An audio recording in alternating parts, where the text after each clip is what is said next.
hear something. Something else, dearest? A very beautiful song. Are open. For every girl who passes me, I shout, hey! Once upon a time in Hollywood, there was a woman whose voice carried warmth, whose smile symbolized innocence, and whose presence could light up the screen in a way no one else could. She was Doris Day, America's sweetheart.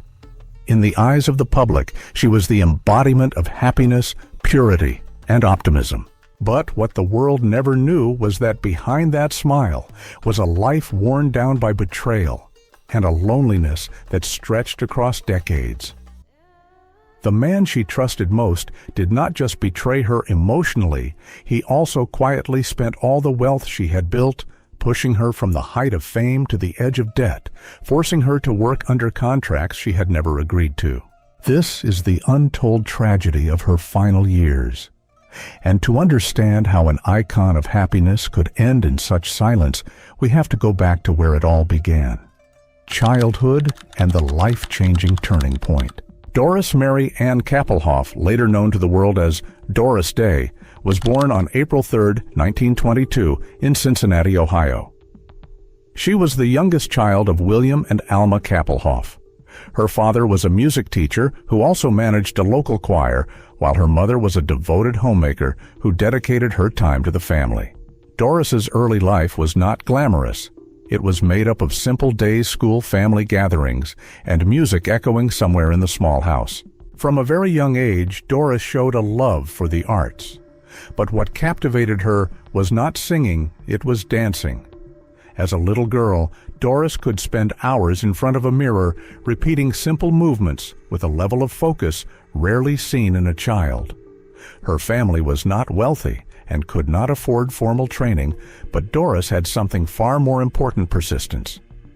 She practiced consistently, worked hard, and gradually revealed a natural talent. The softness in her movement and her sense of rhythm made her stand out among her peers. At that time, Doris believed her future was already set. She would become a professional dancer. Everything seemed to be moving in the right direction until one fateful evening when she was 15. On her way home from a gathering with friends, the car carrying Doris was involved in a serious accident after colliding with a train. That moment was not just a traffic accident. It was the breaking point of a dream. Doris was severely injured. Her right leg was broken, and she needed a long time to recover. For a girl who had placed her entire identity into dancing, that injury was almost the end. The days in bed were long, quiet, and heavy. Doris later recalled the feeling of looking out the window as everything seemed to keep moving while her life stood still. No more dancing, no clear direction. Only the same question repeating in her mind about who she would become. But during that seemingly directionless time, another door began to open. To pass the time, Doris turned on the radio and sang along with the songs. At first it was just a habit, but gradually her voice began to emerge. It was clear, natural, and carried a rare sincerity. There was no plan, no calculation, just a slow discovery. Doris realized that even if one door had closed, another path was waiting ahead. And this time she stepped forward, not with the illusions of youth, but with a maturity shaped by loss. The beginning of her career and the rise to the top. Hollywood opened its doors to Doris Day in a way no one could have predicted. In 1948, she took on her first film role in Romance on the High Seas. At the time, Doris was not a guaranteed box office name, nor did she carry any major expectations from producers, but her natural charm, warm voice, and approachable presence quickly won over audiences. The film succeeded beyond expectations, and after just one role, Doris stepped into the spotlight as a promising new face. That reception was not temporary. It marked the beginning of an explosive period. In a short time, Doris Day became a familiar presence on the big screen. She appeared in various genres, from musicals to romantic comedies, and everywhere she went, she maintained her own unique appeal. Her smile was not just an expression, it seemed to carry a sense of safety, something post-war America deeply needed. In a society still healing from its wounds, Doris became a place people turned to a gentle image that helped them forget their losses, even if only for a moment. By the 1950s and 1960s, her career reached a clear peak. Films like Calamity Jane Love Me or Leave Me in Pillow Talk were not only commercial successes, but also solidified her position in the film industry. She worked alongside major names and stood on equal ground with the top stars of her time. Critics began to take her more seriously, not just as a likable face, but as an actress capable of transformation. Award nominations, including the Academy Awards, were clear proof of that. At that point, Doris Day was not just a famous actress, she became a symbol. Her girl-next-door image, both beautiful and relatable, was deeply imprinted in the public's mind. She represented an ideal American woman, simple, sincere, and full of hope. Producers believed in her appeal, and audiences believed in the person she portrayed on screen. But that very trust came with a cost. When an image becomes too perfect, it turns into a frame. Doris gradually found herself locked into familiar roles characters who were kind, pure, and predictable. The public loved it, but for her, it created a growing distance between who she really was and the image on screen. Beneath the applause and stage lights, a quiet conflict began to form. Doris understood that her success was tied to that image, yet she also felt the limitations it imposed. It was not a collapse, but a widening gap between the expectations of the world and her own inner reality. A deeply tragic love life. Behind closed doors, Doris's personal life was filled with painful marriages, repeated betrayals, and struggles that stretched across years. While the world celebrated Doris Day, she quietly endured wounds no one could see. Later, she would say that she had never found a man who could truly meet her needs, yet she never stopped hoping. The irony was that while the public saw her as a perfect symbol of love, love itself repeatedly turned its back on her.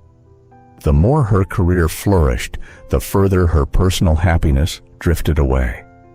That was the tragedy of Doris Day, a woman who always shone outwardly while carrying a quiet darkness within. Her first marriage came early and set the pattern for the heartbreak that followed.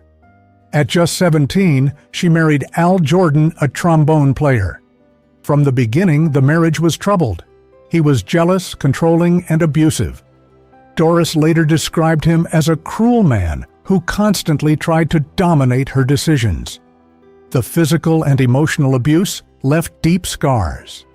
She gave birth to her son Terry during this marriage, but even the joy of motherhood could not erase the pain. In the end, Doris chose to leave, choosing safety over the illusion of a family. It was a brave decision, but it also meant raising her child almost entirely on her own at a very young age. After that first broken marriage, Doris longed for stability and kindness. In 1946, she married George Weidler. At first, he seemed gentle and supportive, completely different from her previous husband.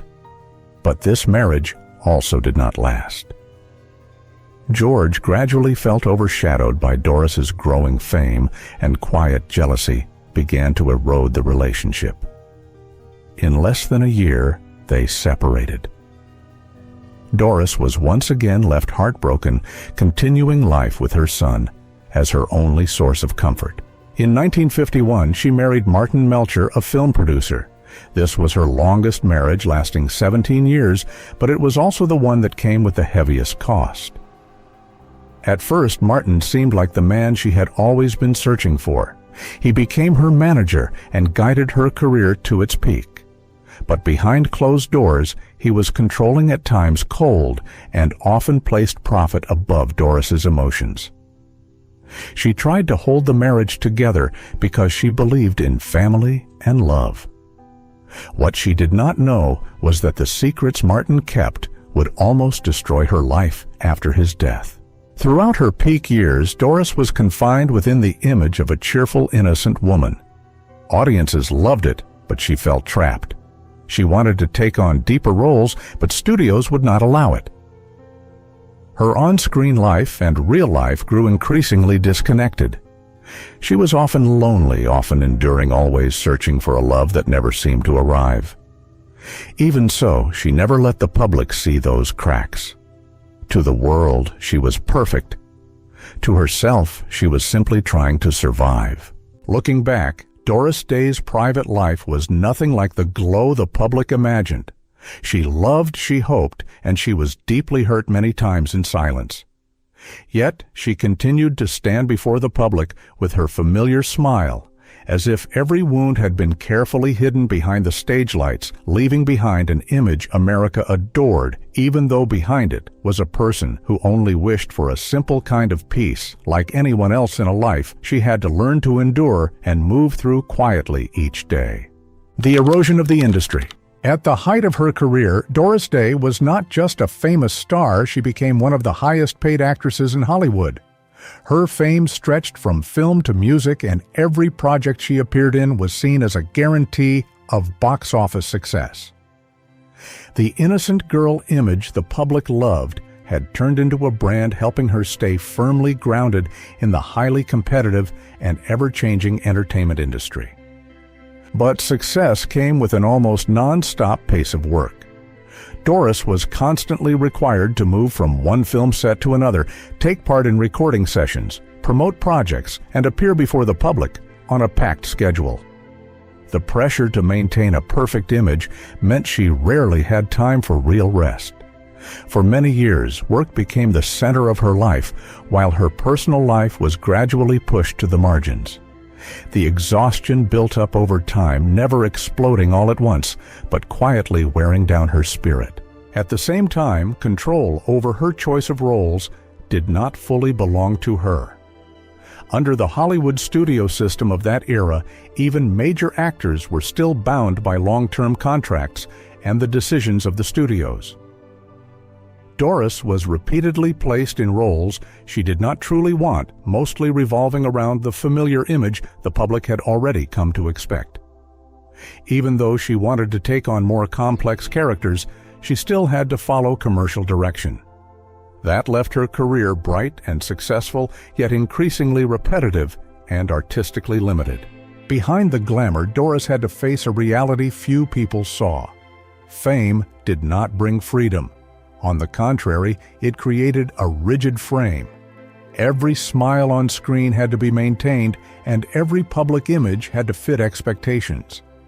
That pressure kept her in a constant state of self-control, never fully allowed to show weakness or inner conflict. The higher she rose, the clearer the gap became between the real person and the public image. On the outside, Doris Day was a symbol of success, wealth, and stability. She had major assets, a solid reputation, and the admiration of millions of fans. But inside, exhaustion was beginning to surface. The long workdays, the loneliness in her personal life, and the feeling of being trapped inside a fixed image slowly drained the lightness she once had. Even though she remained at the top for many years, Doris no longer experienced her career as a journey of creative freedom. Instead, it became a long chain of obligations where success came with increasing pressure. It was during what seemed to be her brightest period that the cost of fame began to reveal itself, not loudly but steadily, like a weight that could not easily be lifted from her life. The greatest shock: financial betrayal. Martin Melcher's death in 1968 was at first received by Doris Day as a private loss. After 17 years together, he was not only her husband, but also her manager, the person directly tied to every professional decision in her life. In the public eye, it was a sad event in the life of a major star, a quiet pause after years of non-stop work. But behind what seemed like the ending of one chapter, reality opened into a disaster she had never imagined.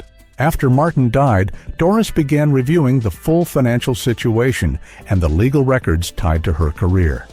What she discovered was not the stability she had trusted. On the contrary, nearly all the wealth she had worked for over the years had been almost completely drained. The investments made by Martin and his associates had failed badly, while expenses and financial obligations had piled up into a massive debt. The debt reached millions of dollars, placing Doris in a situation she had never faced throughout her career. What hurt even more was the feeling of betrayal by the very person she had trusted completely. Throughout the marriage, Doris Day had focused on work and career, believing that a strong management system behind the scenes was protecting her interests. But the reality showed that she had almost no full access to information about the financial decisions being made. Trust placed in the wrong hands had turned all the results of her labor into a burden. It did not stop with financial damage. The consequences spread into her career as well. Doris was forced to deal with contracts that had already been signed without her fully understanding their contents. One of the biggest consequences was that she became bound to appear in the Doris Day Show. At first, she did not fully know the terms of this contract. As the truth slowly came out, she realized she had been placed under a commitment that would last for years, tied to an image she no longer fully controlled. Having to continue working in those circumstances was not just professional pressure, it was practical coercion. Doris Day, who had once stood at the height of power in Hollywood, now had to return to the set not because of creative choice, but because of crushing financial responsibility. Every episode, every appearance in front of the camera carried part of the pressure from a past she could not erase overnight. The peak of this crisis was the long legal battle with Jerome Rosenthal, the man directly connected to the financial management problems in her life. Doris Day decided to sue in order to clarify responsibility and reclaim what belonged to her. The legal process lasted for years, full of tension and complexity, but in the end, she won in 1974. The ruling brought her compensation of about $22 million, a huge sum at the time, and one that partially restored what had been lost. Even so, a legal victory did not mean emotional recovery. What happened left a deep fracture in Doris's sense of trust. She did not just lose money, she also lost her sense of safety in the closest relationships of her life. This financial betrayal became one of the heaviest blows of her life, not loud like Hollywood scandals, but deep enough to change the way she saw people and career. After that upheaval, Doris Day entered a more cautious, less trusting, and more closed-off phase of life. She kept working, kept appearing in public, but behind the lights was a woman who had come to understand that fame and success do not always come with protection. What she went through was not just a financial crisis, but the collapse of her trust in the system she had once placed her whole life into. After many decades at the center of Hollywood, Doris Day gradually stepped away from the bright spotlight that had defined much of her life. There was no loud farewell and no dramatic public statement. She chose to quietly leave the industry that had made her famous. Doris moved to Carmel, California, a more peaceful place, where life moved at a slower pace and was less controlled by media attention. There she looked for a private space far from the cameras that had followed her for years. Doris's new life no longer revolved around shooting schedules or movie premieres. She limited her public appearances, kept her distance from the press, and almost disappeared from major entertainment events. This retreat was not an act of escape, but a deliberate choice one meant to help her regain balance after years of pressure and expectation. During this period, Doris's love for animals became an important part of her life. For a long time, she had seen animals as a source of emotional comfort, a place where she could find the honesty and peace that people sometimes could not give. That love did not stop at personal affection, but was turned into direct action. Doris founded the Doris Day Animal Foundation, an organization devoted to animal rights and welfare. Through this foundation, she supported the rescue, care, and protection of abandoned or abused animals. This was not just charity work, but also a way for her to rebuild meaning in life after personal heartbreak. Her final years and the greatest loss. Doris Day had a son named Terry Melcher, who always held the most special and closest place in her life. Terry Melcher was not only her son, but also a successful figure in the music industry, someone who worked with many famous artists and left his own mark in his era. Even though they lived away from the Hollywood spotlight, the bond between mother and son remained close, and Terry was an important source of emotional support for Doris through many stages of her life. In 2004, the greatest tragedy struck when Terry Melcher died of cancer, leaving a void in Doris Day's life that could never be filled. The death of her son became the greatest shock of her life, far beyond any loss that had come before, and it left Doris in a prolonged state of grief and collapse. After this loss, Doris Day gradually withdrew, appeared in public less often, and lived more privately than before. In her final years, Doris Day chose a simple life in Carmel, California, far from media attention and the glow of fame that had once surrounded her. She turned down many invitations to appear in public, including television programs and ceremonies, honoring her achievements because she wanted to preserve the quiet of her personal life. In 2004, Doris Day was awarded the Presidential Medal of Freedom, one of the highest honors given for contributions to the arts and public life. Even after receiving such major recognition, Doris remained humble and did not seek more attention from the public. Most of her time was devoted to caring for animals through the Doris Day Animal Foundation, the charity she founded and led. In the stillness of old age, she found comfort in the creatures she cared for each day. Dogs and cats became an important part of her life, partly filling the loneliness that had stretched on after so many losses. Doris Day no longer appeared regularly before the public, but her image was still remembered as a symbol of classic Hollywood. She slowed down, gave her time to smaller things, and stayed away from the pressures that had followed her through most of her life. Even so, the memory of her past glory remained like an inseparable part of who she was. Many people who had worked with Doris Day later looked back and said that she always remained professional while also being very private about her personal life. That made her image even more distinctive, warm and familiar on screen, yet difficult to truly reach in real life. In her final years, Doris rarely spoke about the past. Instead, she focused on the present and on the work that gave her life meaning. She maintained the daily habit of caring for animals, seeing it as an important way to keep her emotional balance. Their presence gave her a sense of peace that fame had never been able to provide. Doris Day died in 2019, closing a long life filled with light and also with shadows few people ever knew about. Although she is no longer here, her image continues to be remembered as an important part of American film history.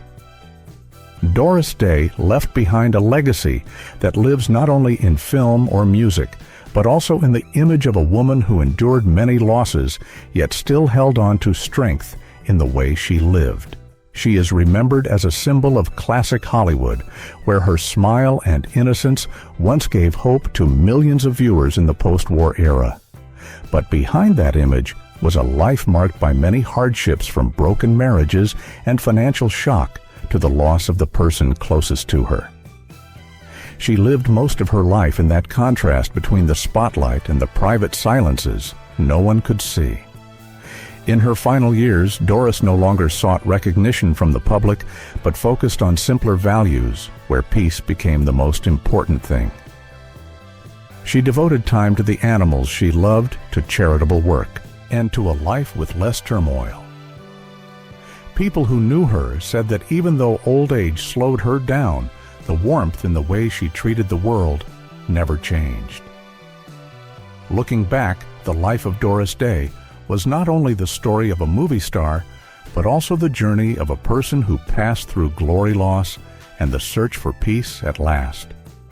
Even so, her spiritual legacy continues to live on in the memory of the public as a symbol of endurance and patience in human life amid the harsh changes of time and fame. Those values remain intact. Yet her final years were still marked by a deep calm, a period when she chose to slow down and listen to herself. She once shared that the most precious thing in this stage of life was no longer fame, but the peace of no longer having to prove anything to the world. She spent much of her time reading, listening to music, and caring for the small gardens around her home. Those simple moments became the foundation that helped her keep her balance after many major upheavals in her life. Artistic legacy. Doris Day died on May 13, 2019, at her home in Carmel, California, at the age of 97. The cause was identified as pneumonia.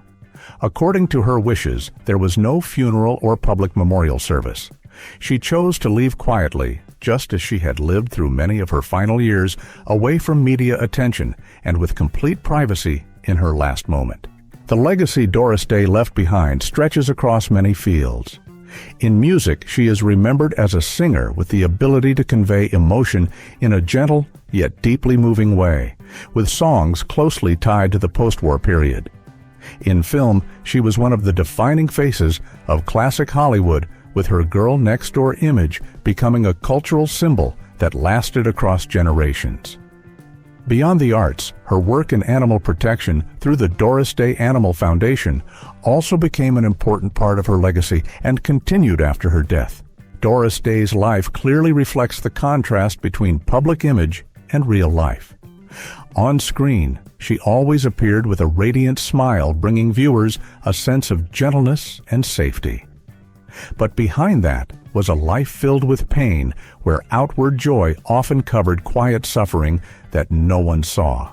The major tragedies in her life included abuse in marriage, financial betrayal, the loss of loved ones, and a long-lasting sense of loneliness. These were the elements that shaped a life marked not only by glamour, but also by deep shadows.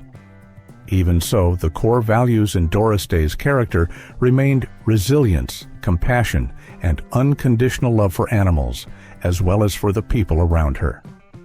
It was these values that helped her move through many difficult periods in her life. Doris Day was not only a Hollywood movie star, but also a symbol of inner strength and quiet endurance. Her life showed the clear difference between the spotlight and personal reality, between public image and the real person. The greatest legacy Doris Day left behind was not fame or wealth, but kindness, perseverance, and the will to live.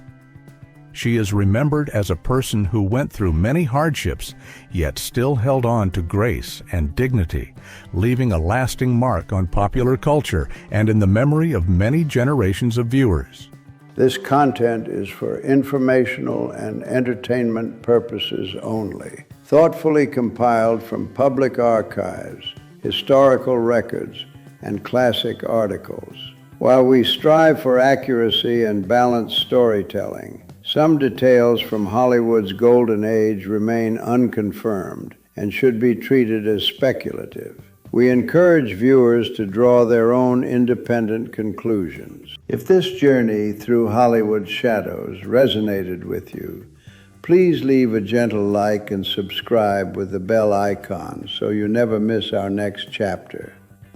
To continue uncovering the forgotten tragedies of the Golden Age, simply select the video on your screen right now. Thank you for keeping their memories alive.